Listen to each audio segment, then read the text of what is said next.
Le bateau ivre. Comme je descendais des fleuves impassibles, je ne me sentis plus guidé par les leurs. Des peaux rouges, criards, les avaient pris pour cible, les ayant cloués nus, aux poteaux de couleur. J'étais insoucieux de tous les équipages. J'étais insoucieux de tous les équipages, porteurs de blé flamand ou de cotons anglais. Quand avec mes haleurs on finit ce tapage, les fleuves m'ont laissé descendre où je voulais. Arthur Rimbaud est un des plus grands poètes de la poésie moderne. La mythification qui s'est faite autour de sa personne prend des allures presque grotesques et a inspiré énormément d'auteurs au cours des siècles.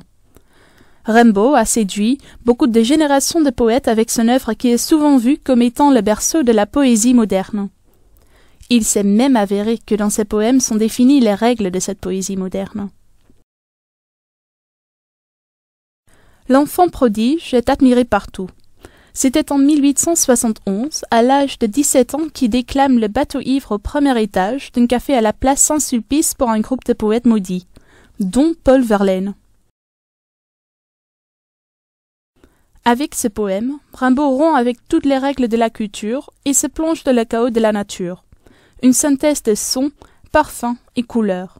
Le jeune Rimbaud se nommait un voyant. Tout en déréglant de façon raisonnée, longuement et excessivement l'ensemble des sens. Un poète peut acquérir ce statut de voyant.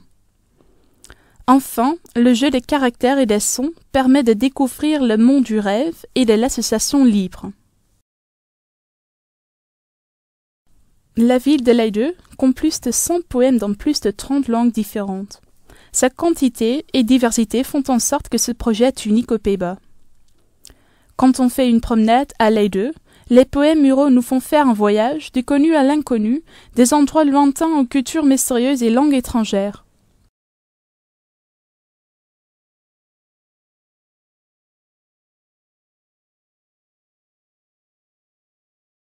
Leyde s'expose comme une ville où l'histoire et culture se retrouvent et s'expriment par des typographies et couleurs différentes. Bref, comme une ville où l'on retrouve les langues du monde entier. Chaque langue a sa propre image, comme par exemple les signes cyrilliques merveilleux d'Alexandre Bloch quand il parle du cycle de la vie. Les caractères sont directement appliqués au mur par le peintre Jan Willem Bruins, qui les peint méticuleusement à la main. La typographie et le design du poème sont adaptés l'un à l'autre pour avoir un tout cohérent.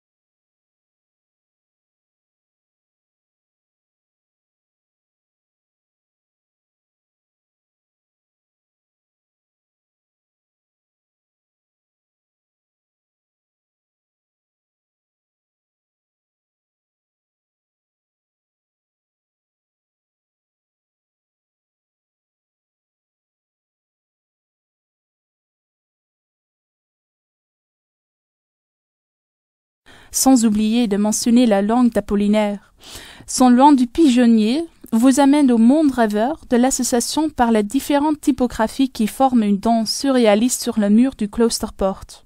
Ce poème d'Apollinaire fait comprendre ce que la langue est capable de faire. Même si on ne sait ni lire ni comprendre une langue, elle frappe quand même l'imagination.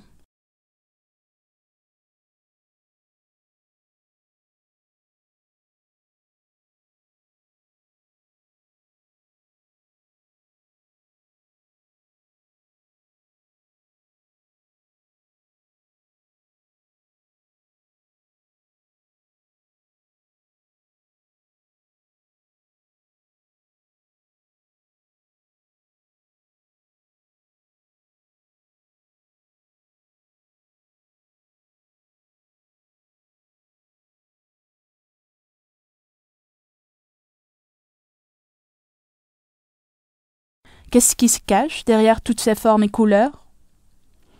Pour chaque poème, on essaie de trouver une place spéciale à l'œil d'eux, afin de mettre en valeur le sens du poème et de créer ainsi une oasis de calme et plein de signification pour l'œuvre poétique en question.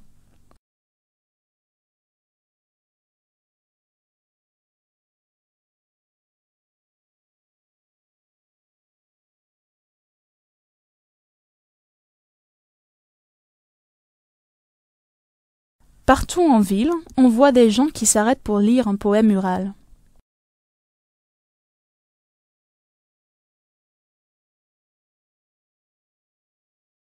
On organise aussi le tour des poèmes muraux à l'œil d'eux.